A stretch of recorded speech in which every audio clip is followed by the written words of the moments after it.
Hey guys, this is the Real Estate Podcast and it's your host, Alex Kaufman. Now, before we dive into today's episode, I need you to do me a solid. Hit that subscribe button on your phone if you haven't done so already, and share this episode with just one person. It's going to help us get this information out to more people to learn about entrepreneurship and real estate. Thanks. Now let's dive into today's episode. You never know who you're going to run across or meet. So I think always kind of be prepared. And you have your goals ready and they're really truly goals, you will always be ready to speak on them and act and kind of have a plan in place that you can speak to whenever you meet someone. I mean, you never know who you're going to come across. So I would say definitely always be prepared. And if you haven't written down goals, definitely do, personal and professional.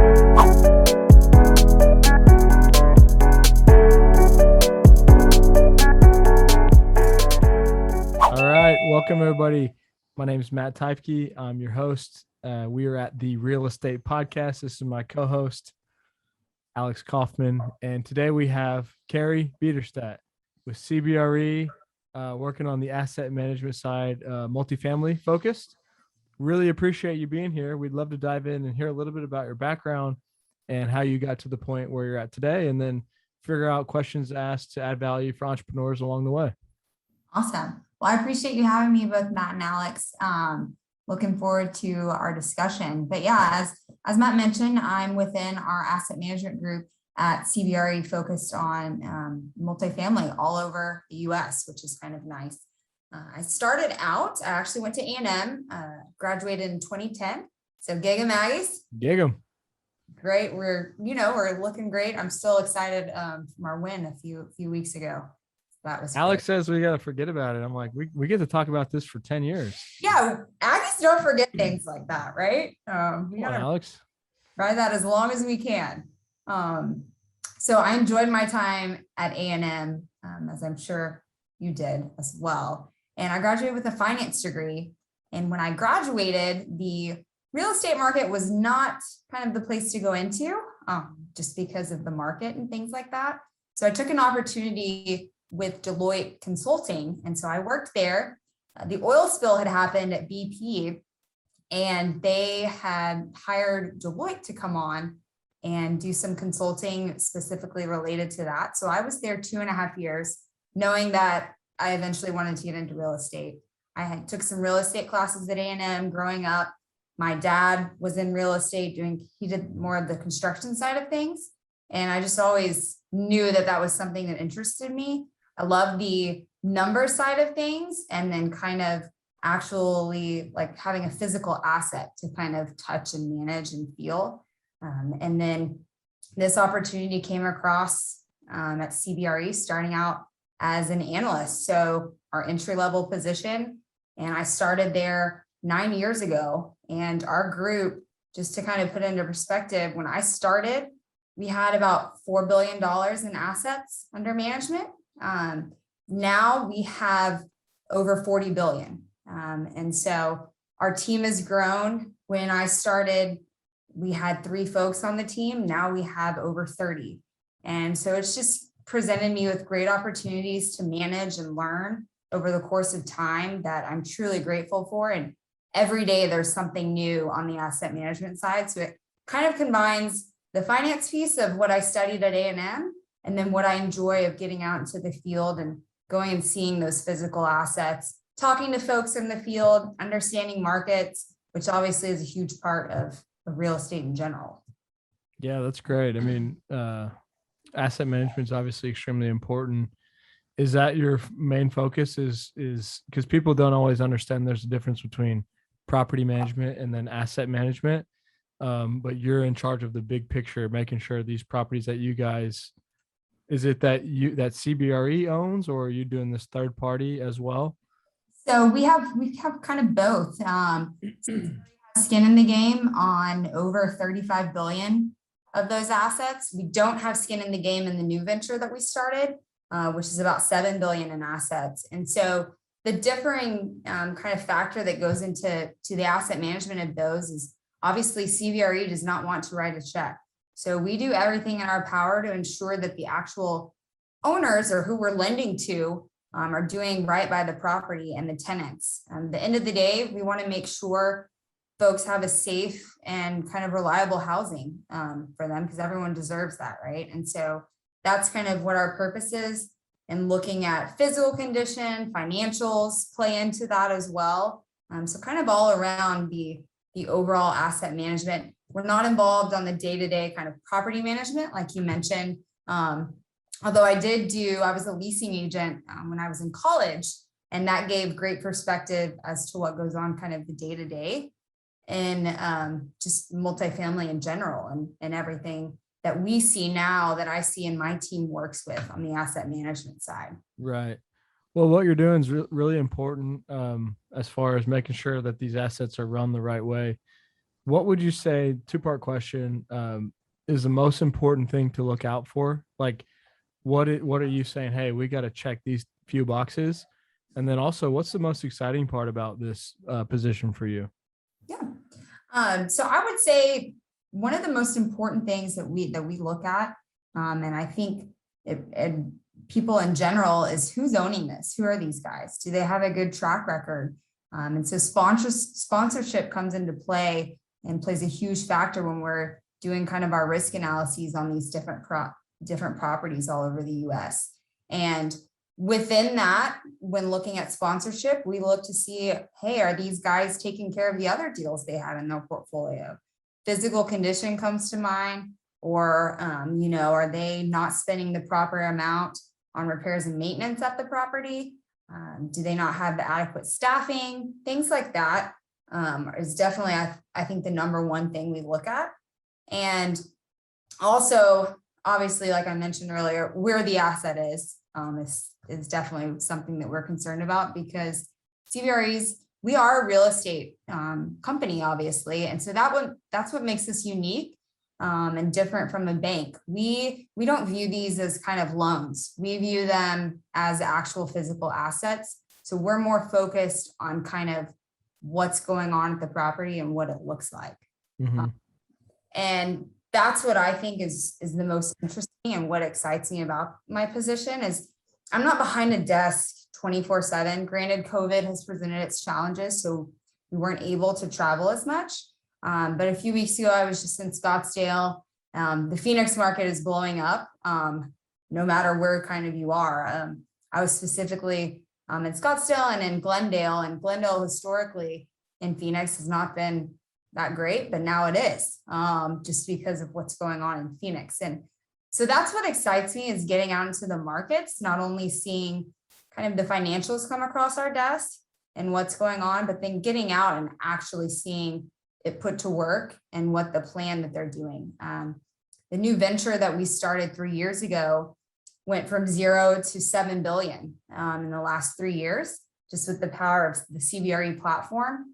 And it's been nice to kind of deal with value add deals in that particular portfolio, just seeing everything that goes into making sure the budget, obviously budgets have changed, especially with COVID coming into play. Hey, can't get appliances. Well, what are we going to do?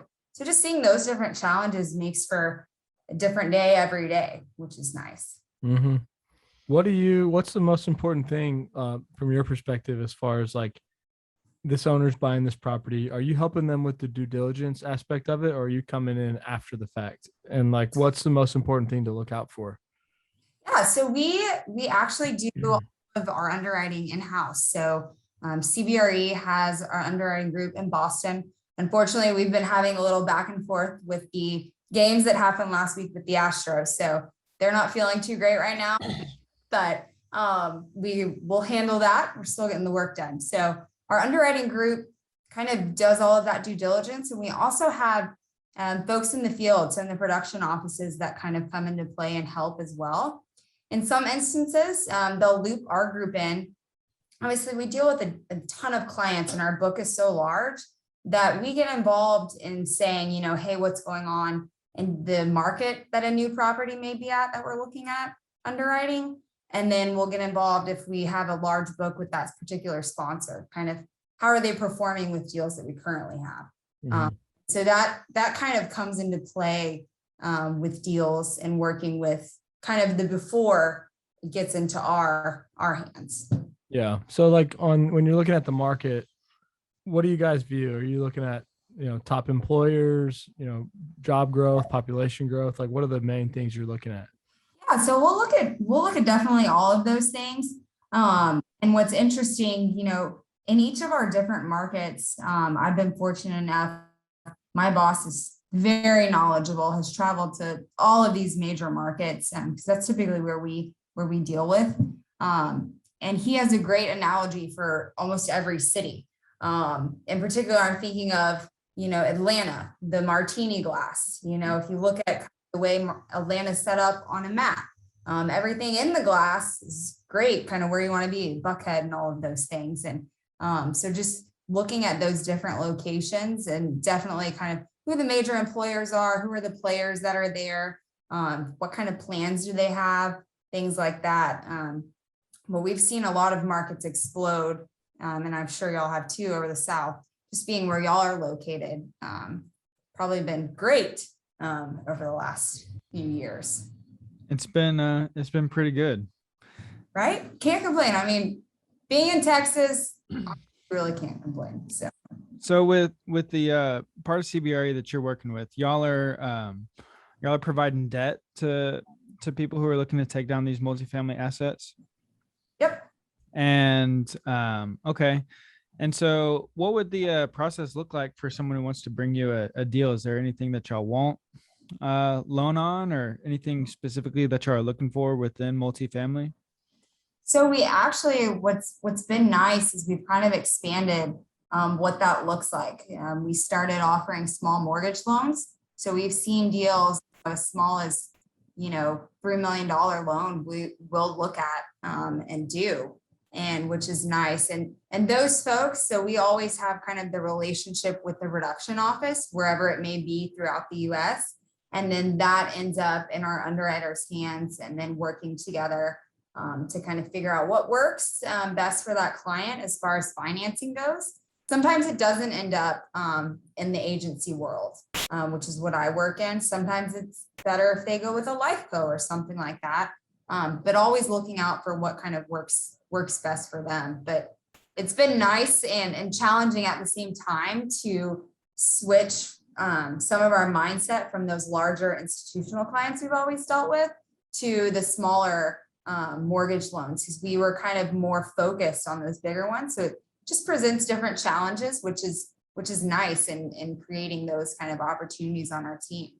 Yeah, absolutely.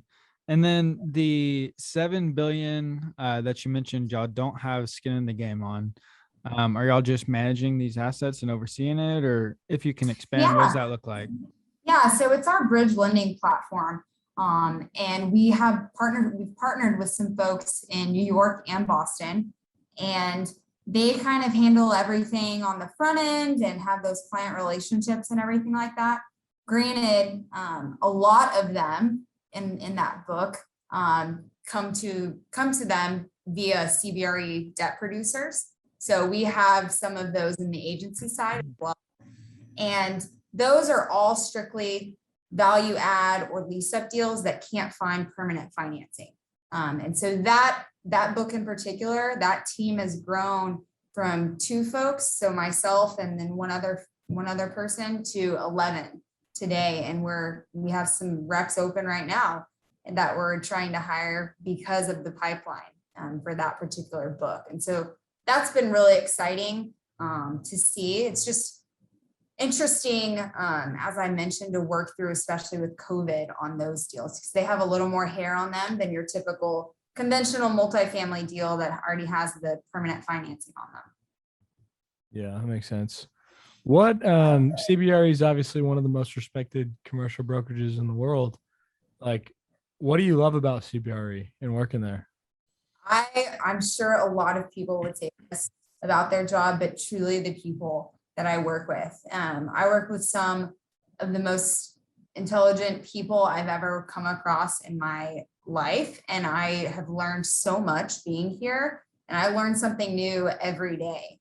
And it's just great, the opportunities that we have on the asset management side. Even though we're not kind of brokering those deals, we're with these people through the life of the loan. So whether it be one of those bridge deals or a 30-year mortgage. We're building those relationships with clients, and it's just really exciting because everyone I work with has been awesome. Yeah.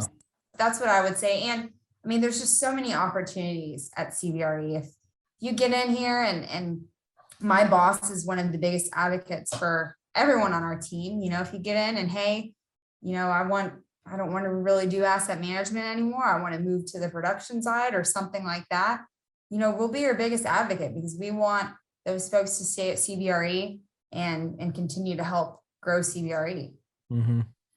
How do you guys think about the future of real estate? Is that a big topic of discussion, or is it just kind of stick to business as normal and let's just see what happens? Yeah, I just met on Friday. I had an all-day meeting with kind of the leadership within our group. The pipeline for both our agency business and that bridge lending platform I mentioned. So we're definitely looking forward into seeing and trying to predict what next year looks like and further.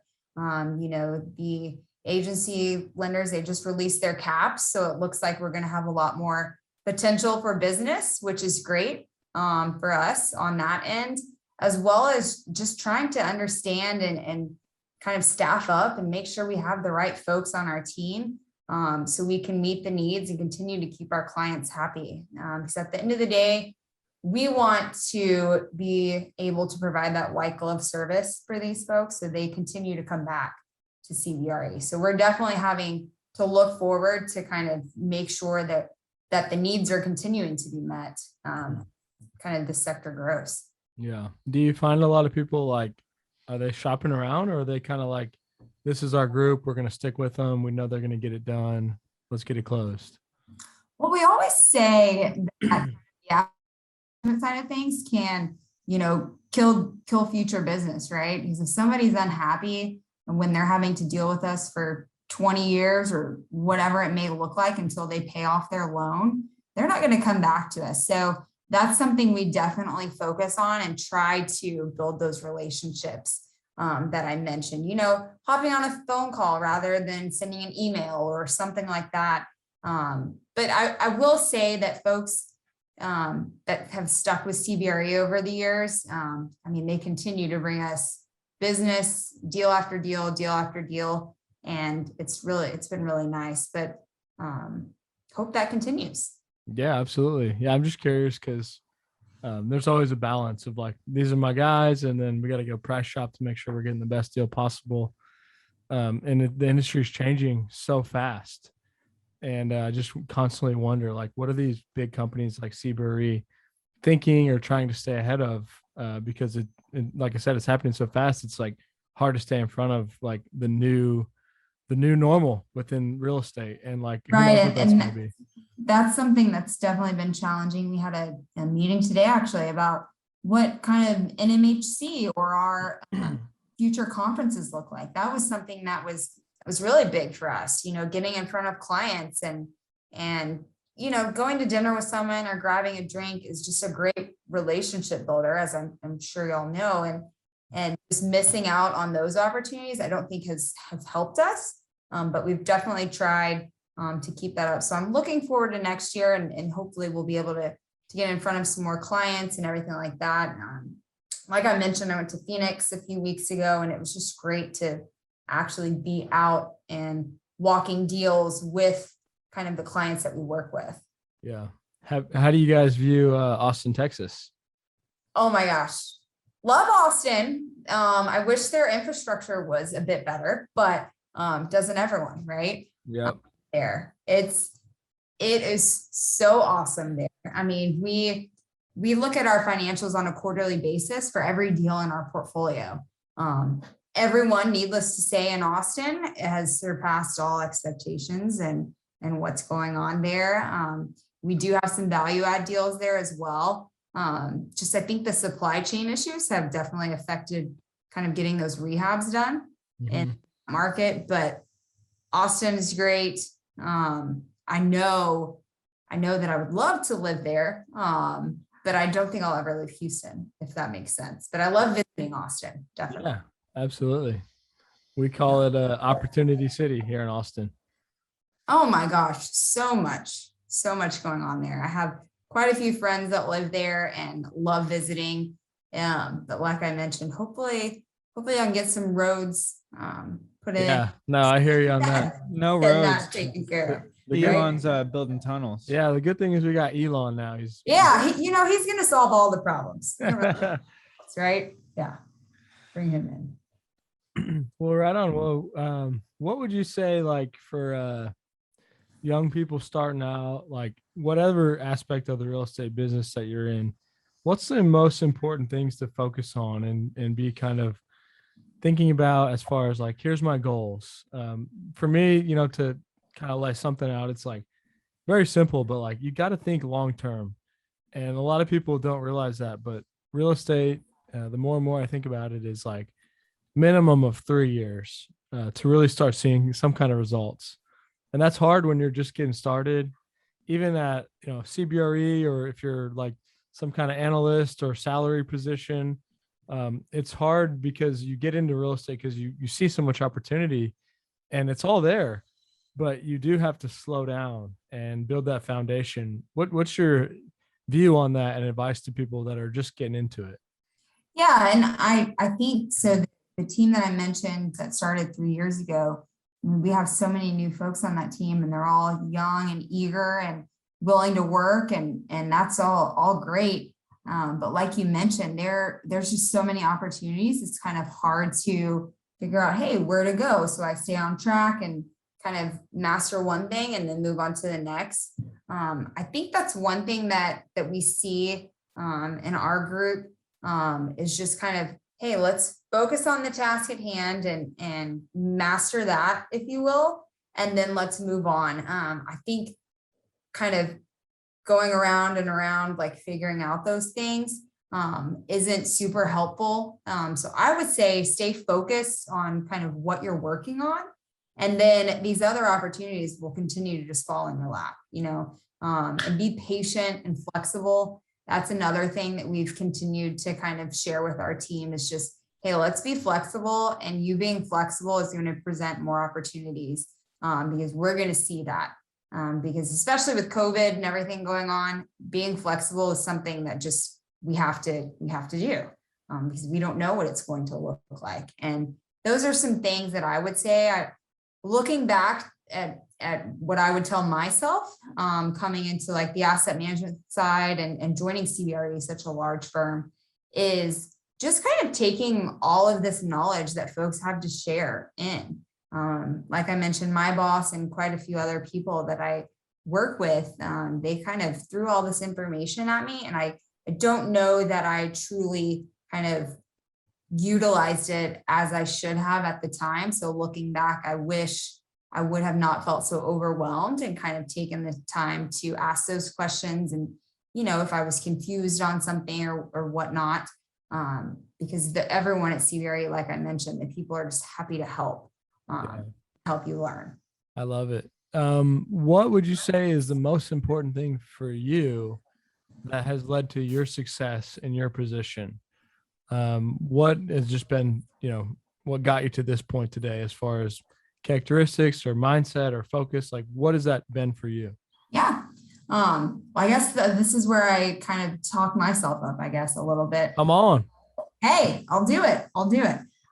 So when I mentioned I was entry level, I just kind of sat down, put down my head, worked, and did what I was asked to do. I didn't ask questions. I just kept going and saying, hey, what more can I do? What more can I do? What more can I do? And then as I got comfortable and to kind of knowing things, I just have a very type A personality. I'm pretty organized. I love working with numbers. And so that kind of helped me in this particular role, just grow as quickly as I have and kind of move into management and those type of roles. I will say when I started out, I was being type A, I was the perfectionist. So when things didn't go well, didn't really like that. But learning how to own your mistakes and learning from them is something that I've been able to do over the years. Still always working on that, but That's one of the things I think that's truly helpful. If you want to grow in a position or grow, at some company, I think something that really has helped me and has worked here at CBRE is just, hey, if I make a mistake, just own it and learn from it, and that's something that I think goes a long way in just having the confidence to say to your boss, hey, I made a mistake. Yeah. And moving on. That honestly is one of the reasons I think I am a manager in this group. And there are 4 of us and we all just work really well together. And I think that's another thing that bodes well for this particular asset management group at CBRE, because we're all open and honest and have a great dialogue. And so I think having that with your colleagues is another thing that will help you be successful. That's great. I love it. What do you like about real estate in general? Like, did you pick this job because you like real estate, or did this just kind of happen? So I grew up playing Monopoly, loved Monopoly. My family would call me Leona Hensley. So big real estate woman. Yeah. From New York, right? Yes. And I had no idea who that was. And I just said, well, I'm going to win Monopoly all the time. That's just what I'm going to do. Still to this day, love playing Monopoly. I always wanted Boardwalk and Park Place because those were the high rent ones. I didn't care how much they cost. That's what I wanted. And so growing up, I just was always fascinated with money. Who isn't, right? Like, I just liked looking at that. And then on the Sunday paper, before we go to church, at my parents' house, I look at the home section in the Houston Chronicle, and just looking at single family homes. I just was always fascinated with the price that you could get depending on where it was and those type of things. So I knew I wanted to do something with that. And I love working with numbers. And this particular group, the asset manager group, I feel like had a good balance because I'm a people person and I like working with numbers. So I knew I couldn't sit behind the desk all the day and be an accountant or something like that. And this just really gave me a great opportunity to get out and see things and work with numbers and work with people. And it's truly something that I enjoy. And I just never thought I would be in this position, if I'm to be honest with you. Didn't happen overnight, but I'm just very lucky for those that have helped me get here and the people that I work with today. I would not be here without them. I love it. Yeah. Love playing Monopoly. I try to bend the rules myself. You're like, let's do a sale lease back on this one, or. Oh yeah, I would always be the banker. I said, no, I'm the banker. I don't trust anyone else. It was always me. So. Are you a real estate investor today yourself? So I actually am not, but when we get married, so we were setting some goals, and one of our 5-year goals is we want to own some multifamily, starting with single family, multifamily, get in somehow, because right now, obviously we just own our house. So we obviously want to expand that because I think there's so much opportunity. Obviously, me working in the multifamily industry, I see kind of the opportunity there, and I want to be a part of that. And I think it would just be very interesting and challenging at the same time, and just being able to utilize kind of my knowledge there. So definitely on my goal list, which I think is something that everyone should kind of have, a goal list. They don't necessarily have to have real estate on there, but something to work towards and keep you motivated and all of those things. Yeah, I'm sure you've got a lot of good data to base your purchases off of. Lots and lots. All the data. She's got all the data. all the data. So, yeah. So you said you set these goals, right? When's the deadline for you to buy your first real estate investment property? So we'd like to, in the next, 2 to 3 years, do that. And so we haven't started those conversations with folks here at CB, but I'm lucky enough. My fiance is very focused on that and has worked in some industries where he has some connections. So hopefully when we are ready to pull the trigger and pass the wedding, so no stress until then we'll be able to kind of bite the bullet and get into that. That's great. Well, if you want to buy in Austin, you know where to go. Oh, hey, I do. That's super Oh, cool. and real estate's about the people, the connection and all of that. So I try to tell these people. I try to yeah. tell people all the time. You got to You build these never know relationships. who's in front of you at the coffee shop or whoever it may be. I mean, it'd be nice to everybody. So you never Yeah, know. and you gotta stay in touch, and so many people are short term, and that's why I say that 3-year time frame. Just this podcast, like getting to know you, Carrie, like who knows where that could lead. But it's not going to lead anywhere if we don't follow up and stay in touch. Exactly. Exactly. I actually just went and hand wrote some cards that are going into the mail. Just silly Halloween cards to people, but things like that I think go a long way. Because everyone just opens up bills, so I would love to get a little card in the mail. But Yeah, absolutely. You got it. goals. We'll get your mailing address. Oh yeah, I would love it. Love a little card. Well, we got the Astros coming up. I think you said you're going to the game, right? I am tomorrow. Come on. I'm going to be there, ready to go, with the rally towel going. Hopefully not too much, but Go Stros. it should be an interesting game. I love Atlanta though. I would live in Austin or Atlanta if I didn't live in Houston.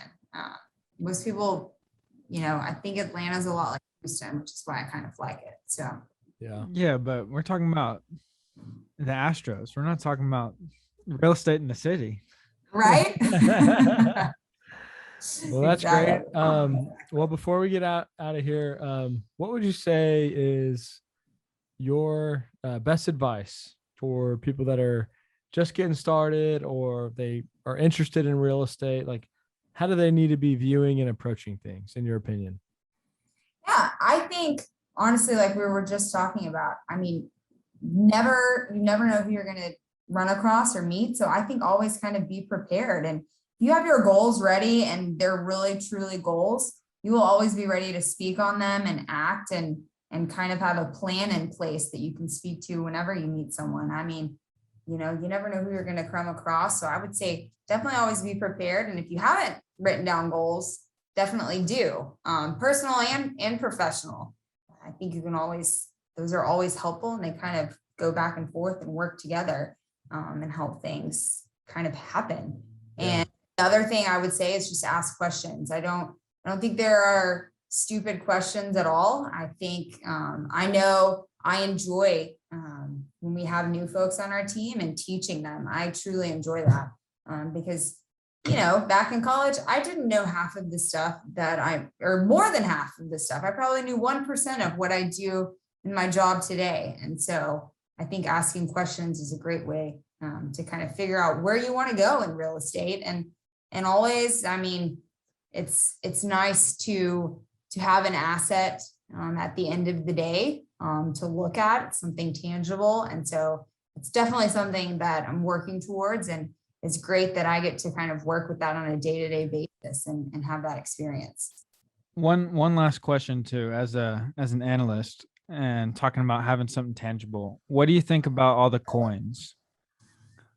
Bitcoin and I'm skeptical of them. I'll just say that. I'm definitely skeptical of them. But you can't go wrong buying real estate. Right. You can't. And that's why real estate is the place to be. It really is. I agree. And there are so many different aspects to being owner operator, to being on the financing side, to being on the asset management side, servicing side, all the things. There's definitely like a niche for whatever someone is looking for if they don't know real estate. And CBRE obviously offers almost all of them. Yeah. And you heard it here on the Real Estate Podcast. One of our core values is within real estate, there are opportunities for everybody. And I'm a big believer in that. No matter your race, your gender, your age, anything, there is an opportunity for you within real estate. And you just got to go figure out what that is. And I don't know a lot of industries that are like that, but it's all available within real estate. It's great. It's out there and there's money to be made. Yeah. Well, Carrie, we greatly appreciate your time. We're here to help you any way we can. What is the best way that our listeners can maybe get a hold of you if they need some help on some of their deals, they need financing or just general advice? How can people reach out to you? Yeah, everybody can reach out to me via my email. And if I'm not the right contact, obviously CBRE has niches for everyone. So happy to get those folks connected and make those connections for them. So my email is my name, Carrie.Biederstadt, sorry it's so long, at CBRE.com. And I'll either respond or find you someone who can help. Awesome. Thank you, Carrie. We appreciate your time. Everybody, thank you for tuning in. Matt, Alex, Carrie, Real Estate Podcast, having some fun today. Hope you have a great day, and we'll see you next episode. All right. Thanks, guys. Go Stros. Let's go.